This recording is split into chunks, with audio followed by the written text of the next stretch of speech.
New models may upend the origins of ocean animals.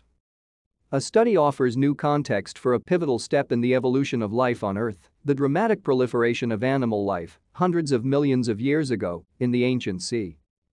The prevailing scientific theory has been that ancient waters were filled with nutrient-rich particulate matter, giving the oceans a soup-like consistency.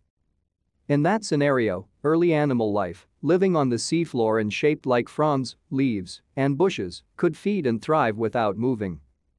But a new study in the journal Proceedings of the National Academy of Sciences suggests the real story of the rise of animals is more complicated. To stay up to date with latest top stories, make sure to subscribe to this YouTube channel by clicking the button above this video. The ancient sea of 600 million years ago was not soupy, the researchers say. Instead, it had a consistency and nutrient level similar to today's oceans. This would have had major implications for the story of animal evolution.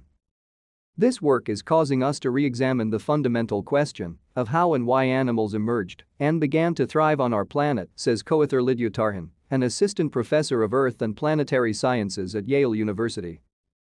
Earth's earliest animal communities would have found food hard to come by, perhaps spurring the evolution of more active ways of catching and digesting food, such as the ability to move and actively graze, prey, or scavenge upon other organisms, the behaviors we associate with animals today, Tarhan says. For the study, the researchers focused on marine dissolved organic carbon, DOC, the largest pool of reduced carbon in ocean waters.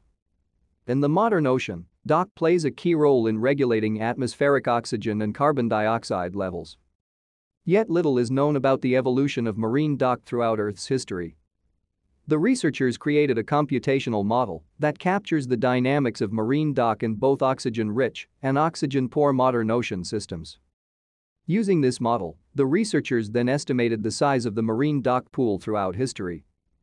Our results indicate that, despite all of the environmental and biological changes that occurred throughout Earth's history, the size of the marine DOC reservoir has remained essentially constant, says first author Mujtaba Fakhri, a NASA postdoctoral fellow with a joint appointment at Yale and Georgia Tech.